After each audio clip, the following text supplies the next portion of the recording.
eram autônomas entre si. Ah, professor, então significa que, nesse momento, essas cidades que eram autônomas entre si, elas não tinham um governo único. Por exemplo, como lá no Egito, dos faraós que mandavam em todas as terras? Muito bem, acertou, é isso mesmo. Eles não tinham um governo único, tinham governos próprios. E esses governos próprios, cada um sendo autônomo, pode fazer o que quiser com a sua cidade, promover grandes guerras, que fica a cargo deles. Essa é a principal característica desse momento chamado período arcaico, período do surgimento das cidades-estados. Para você entender a Grécia é toda cheia de recortes, ela é toda cheia de grandes montanhas, né? Grandes serras. Cada cidade dessa ficava encravada nessas serras e montanhas. Daí você vai entender por que a Grécia não teve no passado, nesse passado arcaico, uma grande característica, por exemplo, comercial ou de plantações. Mesmo porque não dava. E aí que nasce, então, esse jeito do grego de governar e também de navegar. Como eles viviam encravados nessas montanhas, não tinham como plantar muito, eles tinham que desenvolver outras técnicas, sobretudo da agricultura e também de navegação. Por isso os gregos ficaram famosos na história pelas grandes navegações que fizeram nesse período, sobretudo no período arcaico. O período clássico, bastante conhecido também, do século V ao século IV a.C., é um período bem curto. A grande característica desse período é a autonomia das cidades-estados, ou chamadas polis. Professor, o que eram as polis? As polis eram as cidades-estados. É nas polis que você vai ver, por exemplo, os grandes filósofos falando ou dando as suas aulas, trabalhando as suas aulas.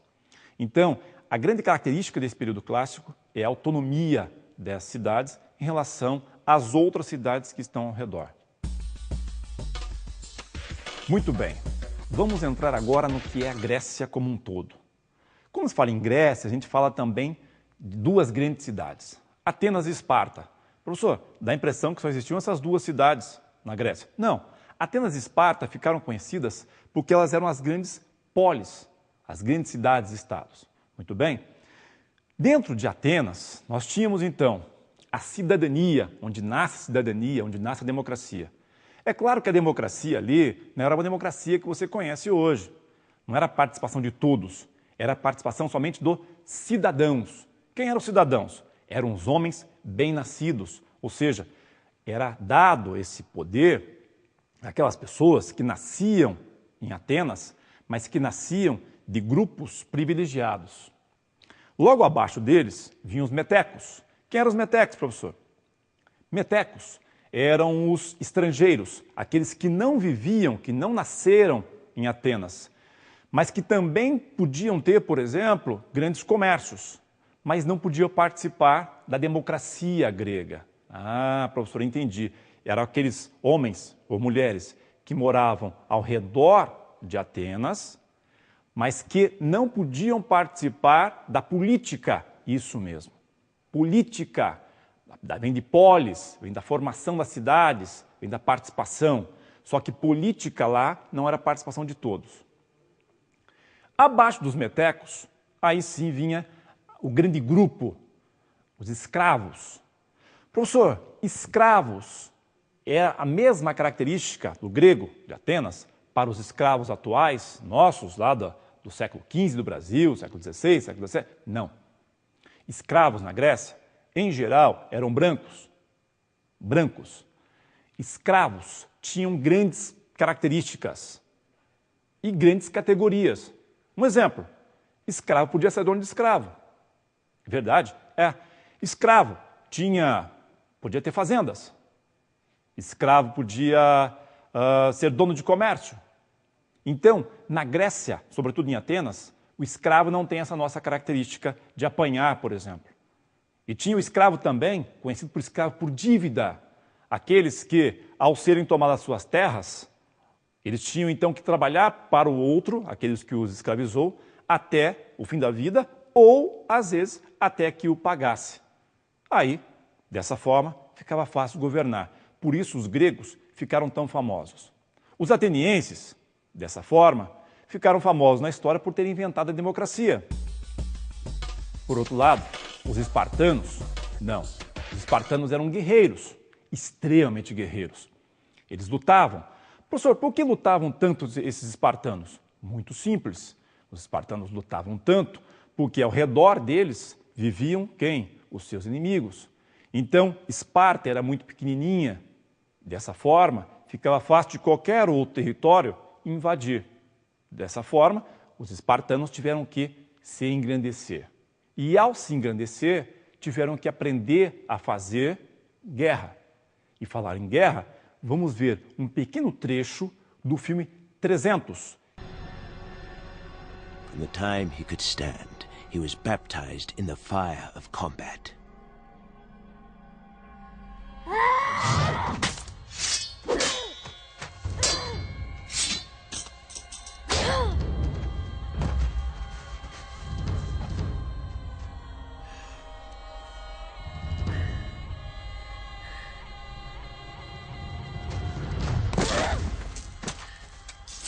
Taught never to retreat, never to surrender. Taught that death on the battlefield in service to Sparta was the greatest glory he could achieve in his life.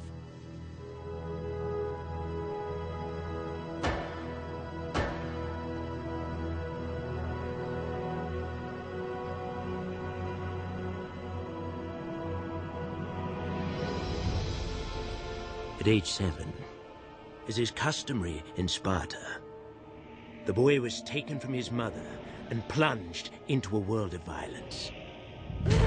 Manufactured by 300 years of Spartan warrior society to create the finest soldiers the world has ever known.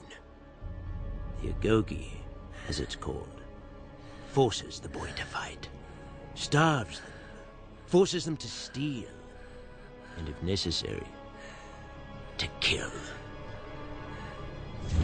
By rod and lash, the boy was punished. Taught to show no pain, no mercy. Constantly tested, tossed into the wild, left to pit his wits and will against nature's fury. It was his initiation. Você viu um fragmento do filme 300. 300 conta uma história de ficção, é claro. Mas é bom e importante a gente saber e lembrar que os espartanos, por medo dos povos vizinhos, tiveram que se engrandecer muito cedo. Ou seja, tiveram que aprender a fazer guerra desde muito cedo. Então, o menino espartano, perfeito do ponto de vista físico, ele tinha que entrar no exército com 7 anos. E saía só com 60. Com 30 anos ele podia se casar. E aí, então, eles galgavam espaços na vida política. Por isso que as mulheres espartanas, as mulheres belas espartanas, aquelas mulheres bonitas, queriam sempre se casar com esses guerreiros. Claro, ia formar jovens guerreiros. Isso é importante. Claro que também, a gente não pode esquecer, tinha aqueles meninos que tinham problemas físicos que eram infelizmente jogados no Monte Taigeto. Alguns pais, ao ter os seus filhos, eram obrigados a levar, os homens eram obrigados a levá-los até o grande chefe, para que o chefe olhasse a característica física da criança e então enviava para o exército com 7 anos. Essa é a grande característica do Esparta, do militarismo. Por isso que eles ficaram tão famosos do ponto de vista da guerra e fizeram muitas guerras. E perderam também muitas guerras. E é sobre as guerras que a gente vai comentar agora. Eu falei para vocês que os espartanos eram extremamente guerreiros. Sendo guerreiros, obviamente, essas guerras davam a eles todo um poder. Cada vez que fazia uma guerra, significava, e ganhasse, significava que era um território a mais. Dessa forma, eles iam cada vez mais escravizando os povos que estavam lutando com eles e perderam, e trazendo para si o poder. Uma dessas guerras, as chamadas guerras médicas, como foram conhecidas na história, 492 a 489 a.C., elas tiveram uma dimensão enorme. As guerras médicas dá a impressão assim, quando eu falo na sala de aula, os alunos sempre perguntam: professor, as guerras médicas por acaso foi travada entre enfermeiros e médicos dentro do hospital? Não, não. As guerras médicas, na verdade, se trata de um povo, os medos, também conhecidos como os persas, viviam ao norte da Grécia.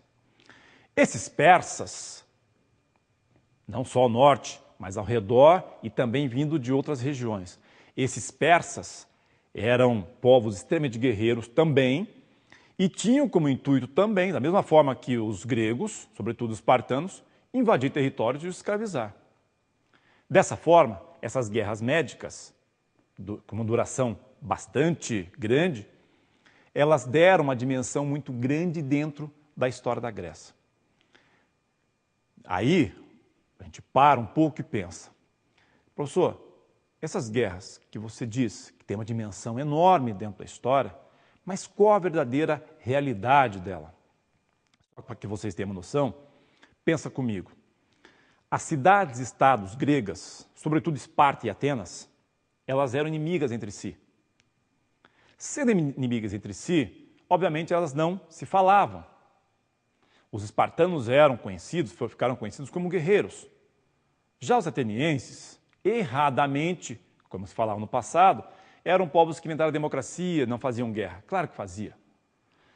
Até que um dia, esses persas, povos inimigos, vindos de fora, fez com que o medo se alastrasse em toda a Grécia. Ou seja, pensa, um povo inimigo está invadindo o seu território. Se invade o seu território, não dá para ficar parado. O que Esparta e Atenas fizeram? Eles se